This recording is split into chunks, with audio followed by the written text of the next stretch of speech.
It's that time in the morning when we take a look at the stories making the front pages of today's international newspapers.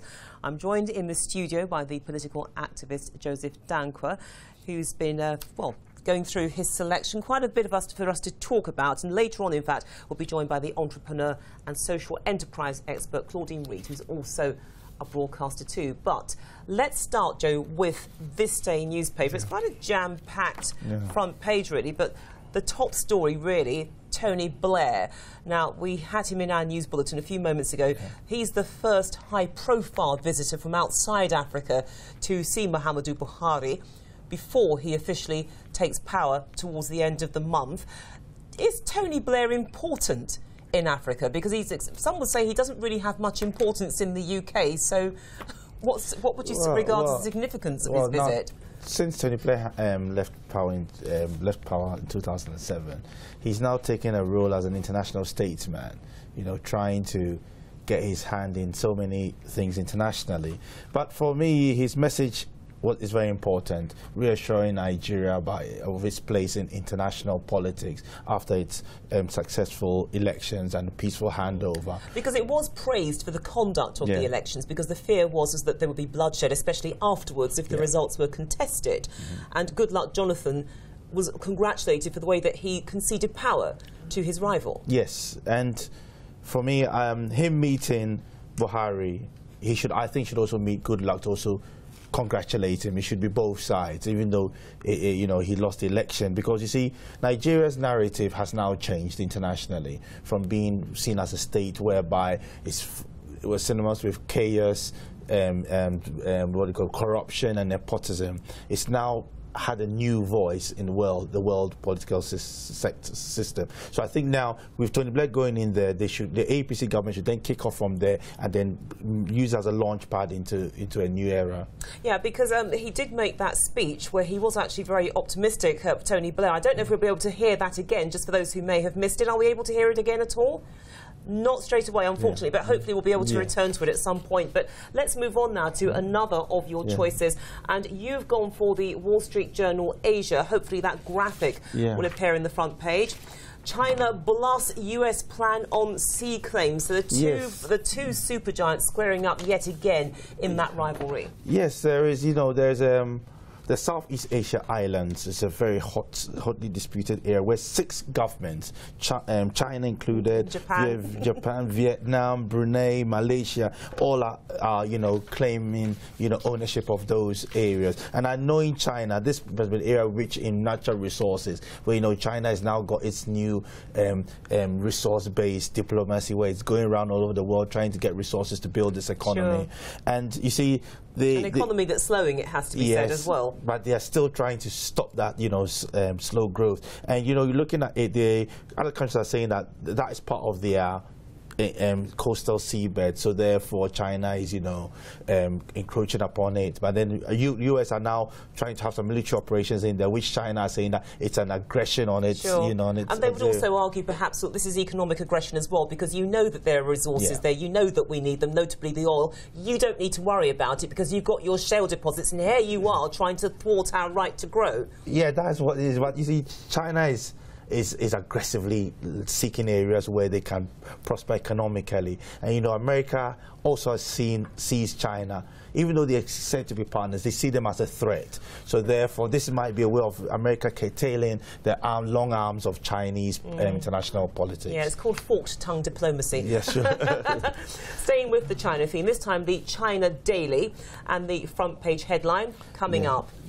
Xi to give Modi a hometown welcome. Or Modi, this is Narendra Modi. Now, this relationship between China and India, it has got very, very intense, very strong over the years. Yes. India basically had a relationship with China, but it was based upon mistrust. Even though they were said to be socialists by political thought, they had some sort of mistrust during the era of Indira Gandhi. But they've now tried to redefine this relationship. And you see, China. Because of that BRICS relationship as well. Yes, BRICS, yes. And you see, Chinese governments or leaders do not media officials outside, Beijing. So therefore, this is something which is symbolic, because the place where they are going off to, Shanxi, is the hometown of President Xi. But that area in particular has a cultural relationship between China and India because of Buddhism. They said there was a man called Shang Zhang. He lived there during the Tang Dynasty. Yeah, long before our time. Yeah, far long before our time. And so therefore, this represents a cultural as in relation to economic and political relationship, which is building up between the two countries. Okay, now Joseph, you can take a break, yes, because Claudine, who's now joined us, she's going to start working. You have to earn your spot here, Claudine. Okay, so listen, we've done this day. We were talking about Tony Blair's visit to Nigeria. We've just been whisking our way through the South China Sea. We've been looking at the relationship between India and China. We're now going to go to Europe. This is the Wall Street Journal Europe. Again, another story that we've been focusing on here in the programme. The graphic should be coming up, but if it doesn't, here it is, I've been assured.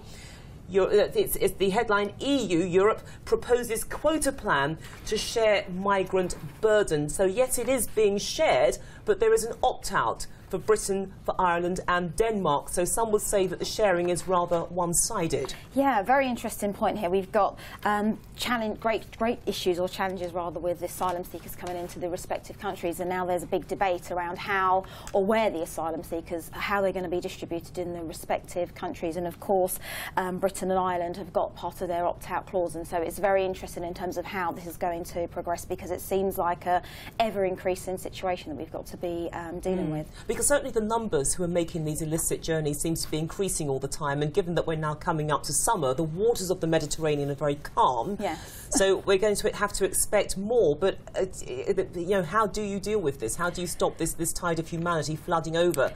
It's an interesting point, Julia. I don't know if we can ever stop this. I think when you look at what's going on in the African continent and some of those, the citizens wanting to flee for safety, claiming political asylum, Europe has to be seen to be doing something. And I think the quotas is probably their only way of trying to maintain control over what looks like an ever-increasing situation. OK, I'm not sure how much time we've got, but let's work on the basis. We've got 3 minutes. We've got 3 minutes. So let's race on. And this time we're going to look at the Daily Telegraph. Again, another story that we focused on. It's also picked up on in the Independent, and it's about the so-called spider letters. These were the letters written by Prince Charles, a correspondence with the Blair government. Now, the Guardian newspaper wanted to have these letters made public. They then fought a bit of a battle with the British government, and it was only really yesterday that they were released. But again, people mulling over the contents. I mean, Claudine, what do the contents of these letters tell you?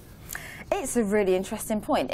One of the writers refer to Prince Charles's letters as being the meddling prince, and I think it almost seems a little bit unfair.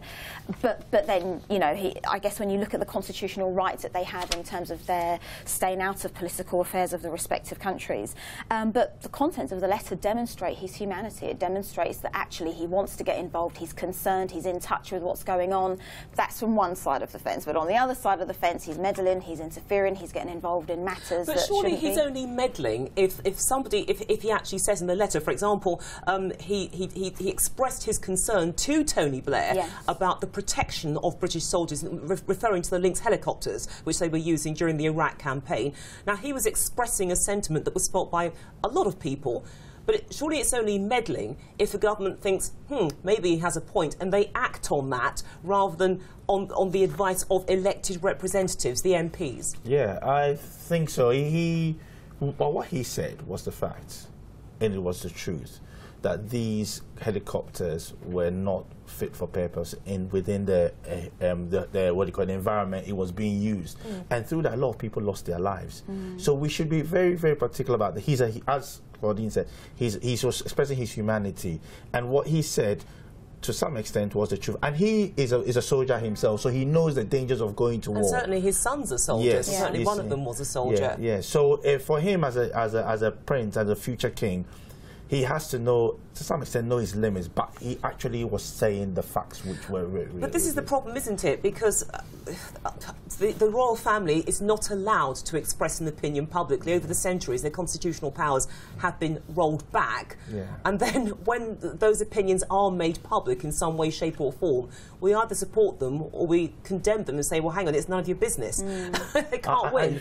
I think now there should be a need to redefine their role in society. As we are in modern times, people are becoming more sophisticated and aware of events around them, and they shouldn't, even if they don't express a political view, they should have some sort of view on some issues which are relevant to modern times. Yeah, I do agree. I think it's indicative of the fact in terms of where we're going, where this generation is going, and what society is looking for from the monarchy. What role do they actually play? And if they're able to express their humanity, I think it brings a very different side to them. And you could actually argue as well in some ways, I'd like to give the last word to Claudine as well, but you know, Charles stands to inherit the throne on his mother's passing. Yes. His son and his sons are waiting in line for their turn, but the whole point about it is that with a new monarch there is supposed to be a new change, that sense of definition that maybe they will turn around and say, look, this is a watershed moment for us.